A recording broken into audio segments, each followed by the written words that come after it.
Hello. All right, let's kick off. Kia ora, everyone. It's great to be here with you all. My name is Pirmin, and I'm a principal engineer at a SaaS company called Xero. And I've come all the way from New Zealand to share with you how we have been growing our learning from incidents capabilities over the last 4 years. This talk is not about incident analysis techniques or practices. There's a whole track at this conference and some great resources like the Etsy debrief guide or the Jelly Howie guide out there. I'm going to tell you how we have improved our LFI practices via a community of practice. I want to show you what COPs are, how they work, and why you should look into them. I'll try to convince you that communities of practice are a great way to make progress with learning from incidents and resilience engineering in your company and as an industry. For this talk, I'll take you on a journey across 3 different landscapes. Most stops are in the purple section in the middle. They cover our internal resilience engineering community of practice that's been going for about 4 years. There are a few stops in blue where I cover community of practice basics and fundamentals. And at the top in red, there are LFI challenges and how we have dealt with them. And you can follow the resistance sign across the subway map as we progress. Like with any good incident analysis, let me give you some historic context. Around 2017, we started off with the postmortem template out of the Google SRE book. Postmortem document was generated from a template and populated with a basic timeline. Let's do a show of hands. Whose postmortem document looks or has ever looked like this? Okay, that's even more than half the room. Yeah, not surprising. So for us, we equated learning from incidents with doing the postmortem meeting. Often, these meetings were used to fill out the template live with no preparation upfront, just going through the motions, filling out the form. At that point, we didn't realize that there are special skills required to facilitate and investigate incidents, and that we could learn a lot more. We knew those meetings are supposed to be blameless, but we didn't have the skills to do that. Discussions tended to be focused on sterile technical aspects where the actions of people were carefully ignored. We focused on root causes, impact, action items, and listing a few lessons learned, often supported by root cause analysis. Then, early 2019, someone at our company came across the Etsy debrief guide and shared it with more people. According to John Allspa and the other authors, there was a better way to learn from incidents. The Etsy guide provided a different perspective. The Etsy guide showed us that there was a lot more ice below the surface. Learning from incidents was way bigger than we thought. It challenged what we had naively copied from the Google SRE book, and we learned that there was room to do better. Also in 2019, the concept of communities of practice cropped up at Xero. A talk by Emily Weber and internal blog posts about communities of practice made the rounds. There was a strong desire and encouragement from our senior management that we need to invest in such communities of practice. It's a similar story here. I had heard the term communities of practice before, and I thought I knew what they were. I thought of them as some group of people that work together, but in hindsight, I was very naive and had no idea really. Emily's talk brought a different perspective as well. COPs weren't that simple. There was a lot more below the water surface that I didn't know. There was community building skills involved, different mental models around learning, such as social learning theory, and much more.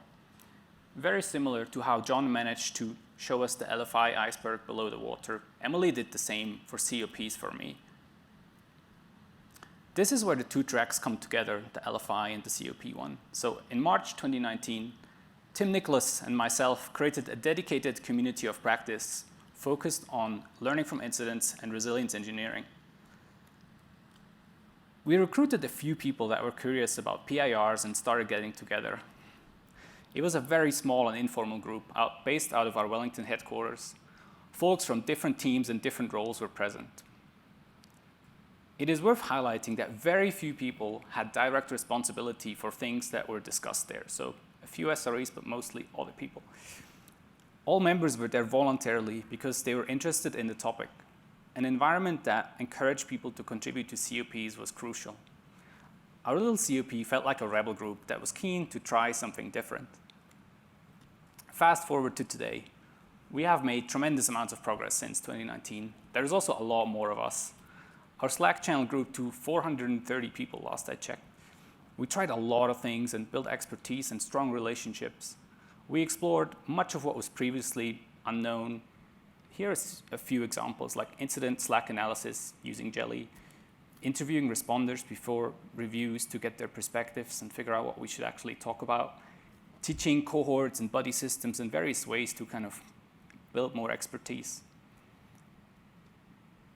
There are still areas that are difficult and that need more exploring and more expertise, like cross-incident analysis and narrative write-ups, and just growing, scaling as the company grows.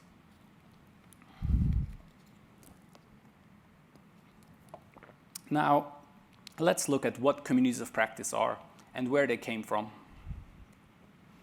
The term COP was coined by the anthropologist Jean Lave and later popularized in a book that she co-authored with educational theorist Etienne Wenger in 1991. The book is called Situated Learning and is based on ethnographic field research Lave did in Africa. The book introduces a different kind of learning that sees learning as a social activity intertwined with practice. And Wenger dedicated his whole career to communities of practice. He wrote the seminal Purple Book on communities of practice and more books afterwards with his partner Beverly. The latest one is only from 2020, so it's still growing and getting developed, that concept. Wenger defines communities of practice as groups of people who share a concern or passion for something they do to do it better as they interact regularly. There's three important parts here. There's shared concern or passion, there's practice, and there's interacting regularly. Over the next few slides, I'll explain how these three parts could be understood in the context of a LFI community. The first is shared concern or passion. In our case, members come from different groups and from all levels, from graduates to principal engineers, from product, security, senior management. Anyone's welcome. But they're all interested in learning from incidents and resilient engineering ideas. The diversity of the group is a huge asset for us. For example, we have members that used to be in the army, in construction, education, firefighters, cancer researchers, hobby pilots, musicians, opera singers, and many more. The second part is practice. For the first 2 years, our COP focused on making the meeting better, learning more, focusing on preparation and facilitation. Our scope has expanded since then. PARs are still a big part though, but we do other things like improving incident management or looking at various areas of work through the lens of resilience engineering. The third part is interacting regularly, and in my opinion, this is the most important one, and what people most often ignore when they label a group of people or a Slack channel as COP. If you're not engaging regularly and creating or maintaining relationships, you don't have a COP. Early on, we went with Emily Weber's recommendation of meeting once a week, and it has served us really well. You need time to get to know each other, to build trust and relationships. And Emily makes a great point that if you only meet every 2 weeks and you skip a week, then you don't talk for a whole month, which is a very long time. Here is a story about the first few months of the COP and the important role shared concern, practice, and interacting regularly have played.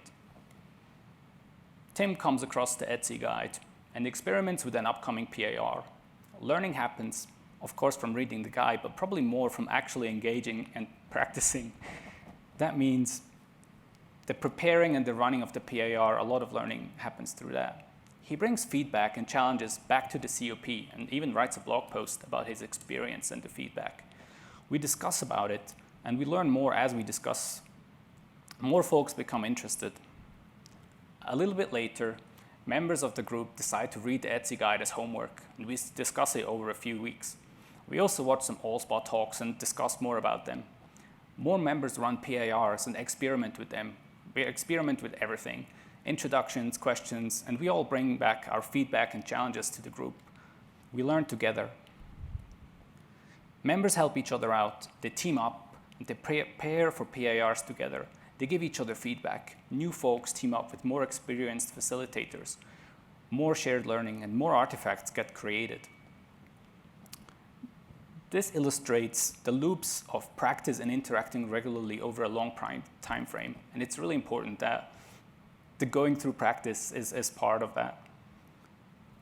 To give you a taste, here are some of the early artifacts and conversations that happen in the COP. On the left, we have members creating handouts for PIR participants to give them some questions to think about. We have guides that get written for facilitators with questions and intro statements and everything you could think about, or a manifesto. And on the right, we have two examples, one of somebody asking for a co-facilitator and scribe to come and help out for a difficult PIR, or folks giving each other feedback, like debriefing the PIR, and then sharing that feedback with the group and inviting even more feedback on how you would deal with a difficult challenge. Pretty cool stuff. So back to a bit more community of practice theory after I hyped it up. I'll briefly cover levels of participation, multi-membership, and where to find the magic. There are different levels of participation. There is core, active, occasional, peripheral. Every COP consists of members along that spectrum. The participation levels can change over time. Members can transition from peripheral to core. You always have some lurkers that are just curious and tag along and want to learn something. Other folks are active members for a short amount of time when they need help with the pressing challenge they are facing.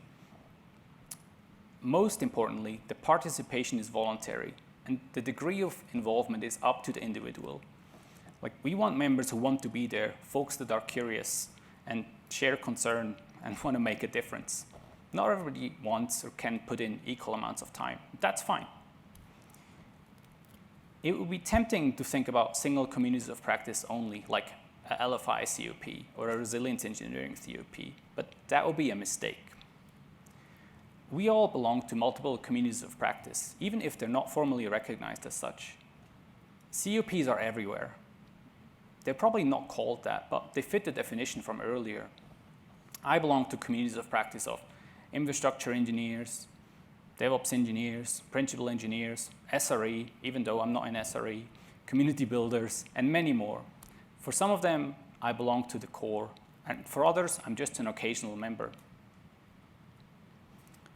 It is definitely important to have a strong core, but likewise, it is important to engage with people at the boundary and at the intersection between two COPs. Instead of David Woods's "There be dragons at the boundary," for COPs, it is the opposite. There be unicorns at the boundary. So, at the boundary and at the intersections, we can find new ideas, different perspectives, and innovation. Let's take Jose. Jose is an active member of our security community of practice, but he's also an occasional member of the resilience engineering COP. Imagine all the interesting stuff that can come from this intersection, but it's not limited to your company either. Let's take Josie.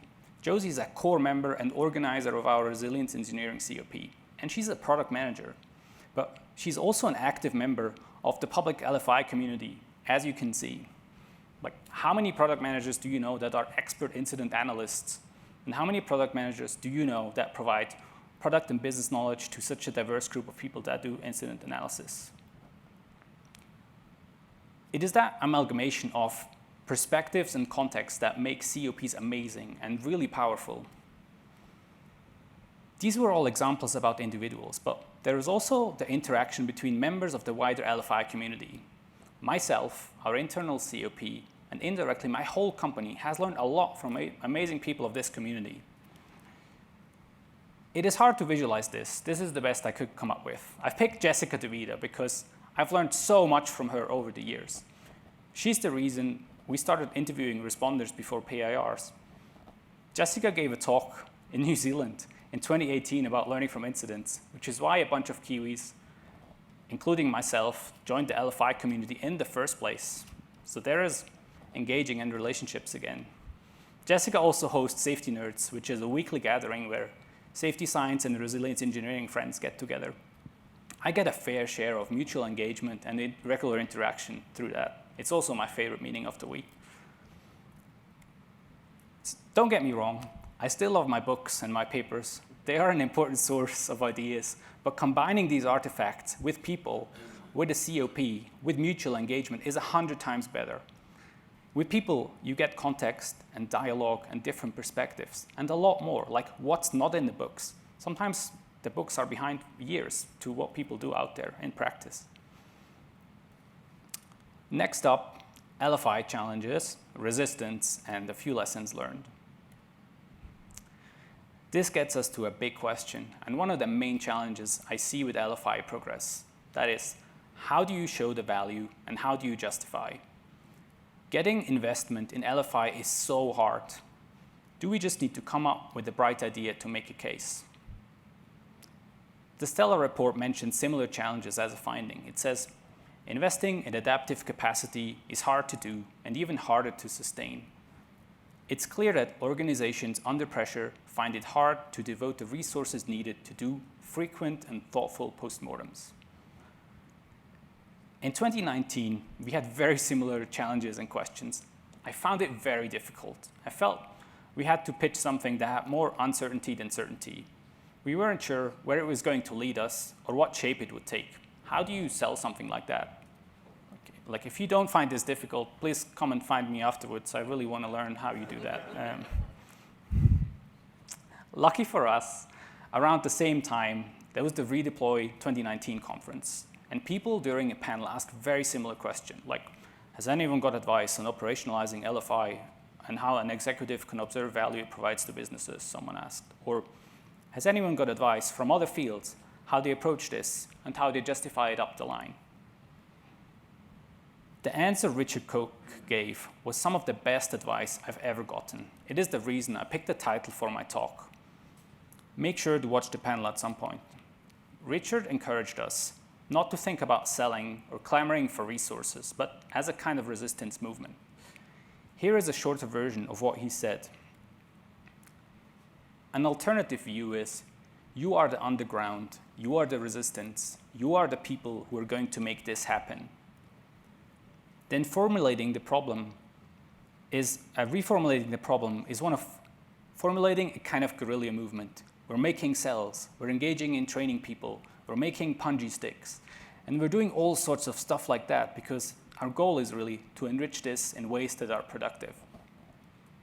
Go underground, use subterfuge, hide, spy, sneak in, do it, but do it under the radar.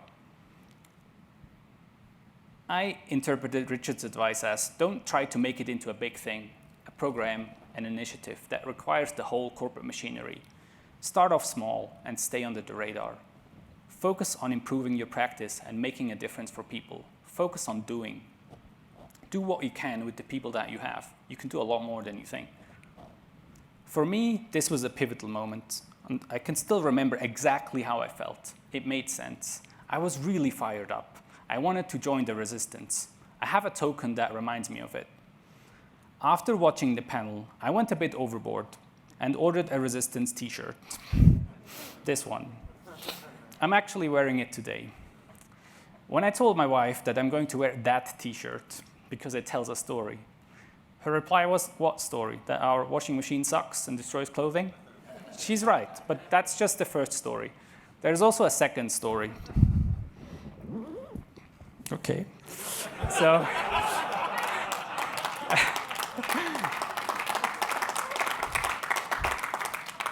so growing your LFI capabilities, it takes time. It takes a lot of time, as you can see from the evidence. Here are a few reasons why. You're trying to change a complex socio-technical system. There is lots of uncertainty and ambiguity involved. Expect struggle. There's no recipe, no plan you can follow. Everybody's context is different, and you'll have to figure out a lot of things for yourself and with other people. And progress isn't linear. You'll have to experiment a lot. People need time.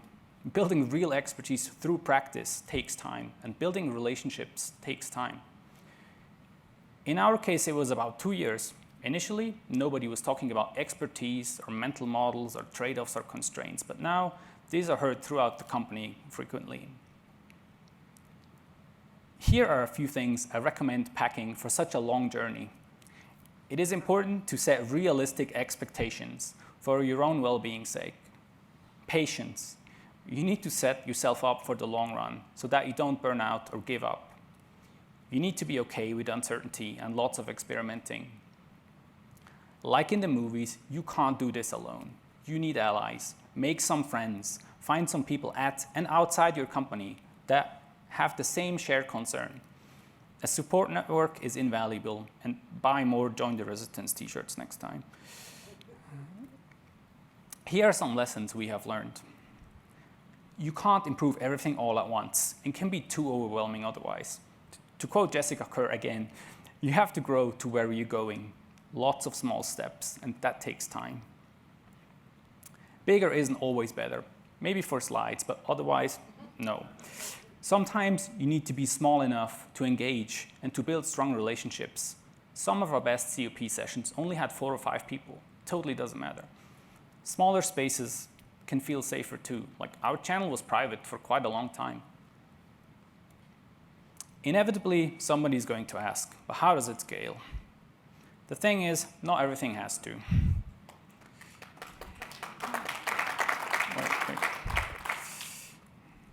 My advice is, do things that don't scale. This is a topic for a whole talk. Not everything has to scale. Some of the work we do with LFI doesn't need to scale. It's not intended to, because it requires a specific skill set.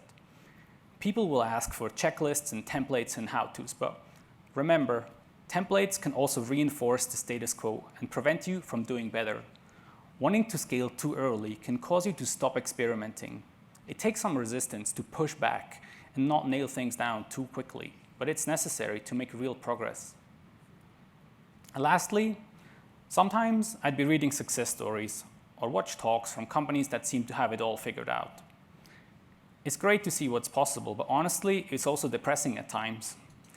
You can end up with very unreasonable expectations for yourself. So if you're shooting for too far, it can seem like you're making no progress at all. I have found a lot of reassurance, inspiration, and support from talking to people in other companies via the global LFI community and safety nerds. You get to see that everybody is only cooking with water, as we say in German, and has problems too, often the same ones. From all the aspirational public artifacts, this totally isn't obvious. I've learned this way too late in my life, but everything out there is aspirational and should come with a big disclaimer sticker like this, including my talk here. So my advice is, talk to people. Home stretch. I believe that communities of practice are a great fit for making progress with learning from incidents and resilience engineering in a company and as an industry. We have had great success with it. Why do I think that? COPs are a mechanism to create new competence and knowledge, which we urgently need, because all this stuff is new and really difficult. COPs are also a resilient way to set up and grow your LFI capabilities. They don't fold easily, and they aren't as brittle as initiatives or programs that can fall apart when key people leave. COPs are designed for learning. They encourage people to bring their challenges to the group and to figure out new and better ways together. They attract curious and engaged people way beyond job descriptions or roles. And COPs let you harness diversity and different perspectives. They allow you to tackle really complex problems. So to learn the most, to sustain the community, and to make meaningful progress as an industry, consider joining the resistance as an active member. You are the underground. You are the resistance. You are the people who are going to make this happen. Make cells. Create and join COPs. Learn through practice and with others. Look outside of SRE, outside your company, and outside your industry. Engage. Experiment. Share challenges and feedback. The community is amazing. Folks will help, give back, and help others. Join the resistance.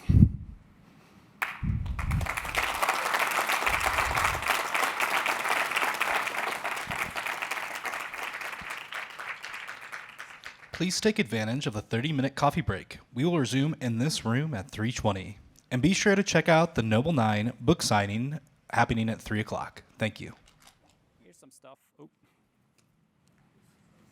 Can I get 30 seconds? Cool. Here's some resources to get you started on COPs. I recommend Emily Weber's book and her talk. It's not overwhelming and lots of practical advice. You can check out some of Leif's and Wenger's book later, but there's also a repo with lots of resources to COPs, talks, and papers, and people to follow that do community building. But don't forget, talk to people, engage, and reach out. You grab me afterwards for a chat, or you can find me on my blog or on various Slack spaces. All right, thanks. Thank you.